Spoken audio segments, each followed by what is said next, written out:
Hi అందరికీ. Welcome to Ravi Bagi vlogs. ఈరోజు మన ఛానల్‌లో సంక్రాంతికి చేసుకునే ముఖ్యమైన పిండి వంటకాల్లో ఒకటైన కారపూస ప్రాసెస్ అయితే చూపిస్తున్నానండి. ఈ కారపూస ఒకసారి చేసి పెట్టుకుంటే 15-20 రోజుల వరకు పిల్లలు స్నాక్స్‌లో కానీ, మనం టీ టైమ్ స్నాక్స్‌లోకి లేదా మార్నింగ్ బ్రేక్‌ఫాస్ట్ చేసుకోకపోయినా అప్పుడప్పుడు తినడానికి యూజ్‌ఫుల్ అవుతది. చాలా క్రంచీగా ఉంటాయన్నమాట. సో, ప్రాసెస్ చూసేద్దాము. 2 కిలోల శనగపిండికి ఒక కేజీంపావు వరకు బియ్యపిండి యాడ్ చేసుకోవాలండి. తర్వాత ఇందులోకి వాముంటుంది కదా! వామునైతే కొంచెం ఎక్కువనే యాడ్ చేసుకోండి. వాము ఫ్లేవర్ తగిలితే చాలా బావుంటుంది. తర్వాత ఇందులోకి రుచికి సరిపడిన కారం కూడా వేసేసుకొని పిండిలో చక్కగా కలిసిపోయేటట్టు ఒకసారి మంచిగా కలిపేసుకోండి. తర్వాత ఇందులోకి రుచికి సరిపడినంత సాల్ట్ కూడా యాడ్ చేసేసుకోవాలనమాట. సో, పిండిలోనే మనం ఉప్పు, కారం, వాము ఇవన్నీ వేయడం వల్ల చక్కగా పడుతుంది పొడి పిండిలోనే. ఎందుకంటే వాటర్ పోసిన తర్వాత కారం, ఉప్పు వేసినా కూడా అక్కడక్కడ కారం, ఉప్పు తగులుతూ ఉంటుంది కాబట్టి పొడి పిండిలోనే మాక్సిమం మీరు రుచికి సరిపడిన ఉప్పు, కారం వేసుకోవడానికి ట్రై చేయండి. తర్వాత కొద్ది కొద్దిగా వాటర్ పోసుకుంటూ పిండినైతే మరీ టైట్‌గా కాకుండా, లూజ్‌గా కాకుండా సాఫ్ట్ కన్సిస్టెన్సీ వచ్చేలాగా చేసుకోండి. ఎందుకంటే మనము జంతికలు చేసేటప్పుడు మనకు ఫ్రీగా రావాలనమాట. సో, టైట్‌గా అంటే కొంచెం బలం పెట్టి ప్రెస్ చేయాల్సొస్తుంది. అదే కొంచెం లూజ్‌గా ఈ కన్సిస్టెన్సీ కలిపేసుకుంటే మనకి ఆయిల్‌లో డీప్ ఫ్రై చేసుకునేటప్పుడు కొంచెం బావుంటుందనమాట. మనము ప్రెస్ చేయడానికి కూడా మనకు వీలుగా ఉంటుంది. ఉరుకుల గొట్టంలో వేసినప్పుడు.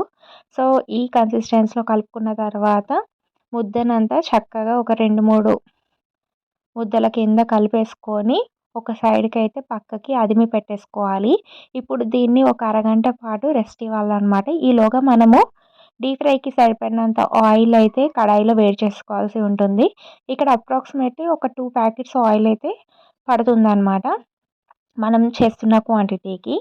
సో, మీరు కూడా చూసి చేసుకోండి. ఇప్పుడు మురుకుల గుట్టం ఉంటుంది కదా! దాంట్లోకైతే పిండినైతే వేసేసుకొని, పైన పెట్టేసుకొని ఇలాగ ఆయిల్‌లో డైరెక్ట్‌గా మనకి నచ్చిన షేప్‌లో, సైజ్‌లో అయితే మనము నొక్కుకోవచ్చనమాట. సో, బ్యాచ్‌కొచ్చి ఒక 3-4 మాత్రమే వేసుకోవాలి. ఎక్కువ వేసుకోకూడదనమాట. అతుక్కుపోతాయి. చూస్తున్నారు కదా! ఈ కలర్ షేడ్ వచ్చిన తర్వాత మనమైతే వీటిని తీసేసుకోవాలి. గారెల పుల్ల ఉంటుంది కదా! దాంతోటి తీసేసుకుంటే ఎక్సెస్ ఆయిల్ అనేది రాకుండా ఉంటుంది. సో, ప్రాసెస్ అయితే చూస్తున్నారు కదండీ! చాలా సింపుల్ అనమాట. పెద్దగా శ్రమ పడాల్సిన అవసరం లేదు.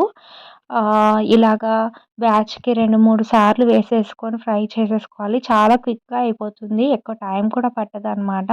పిల్లలు కూడా చాలా ఇష్టంగా తింటారు. సంక్రాంతికి చాలా పిండి వంటకాలు చేసుకుంటారు. కానీ ఈ వంటకం లేకపోతే అసలు సంక్రాంతి ఫెస్టివలే ఉండదు. మాక్సిమం ప్రతి ఒక్కరి ఇంట్లో కూడా ఈ జంతికలు చేసుకోవడానికి ప్రయత్నిస్తారనమాట. మీరు కూడా ఈసారి జంతికలు చేసుకున్నప్పుడు ఈ ప్రాసెస్ ట్రై చేయండి. ఆల్మోస్ట్ చాలా మందికే తెలిసే ఉంటుంది. ఎవరైనా కొత్తగా వంటలు రాని వాళ్ళు ఫస్ట్ టైమ్ చేస్తారు కదా! అలాంటి వాళ్ళకైతే ఈ వీడియో యూజ్‌ఫుల్ అవుతుందని అనుకుంటున్నాను. అలాగే మన ఛానల్‌లో వంటలు అలాగే డైలీ వ్లాగ్స్ కూడా ఉంటాయి. ఎవరైతే ఇప్పుడు కొత్తగా ఈ వీడియోని చూస్తున్నారో దయచేసి ఒక లైక్ చేయండి. సబ్స్క్రైబ్ చేసుకోండి. చూసారు కదా! చాలా క్రంచీగా ఉన్నాయి కదా! మీరు కూడా ట్రై చేసి ఎలా వచ్చాయో చెప్పండి. Thank you.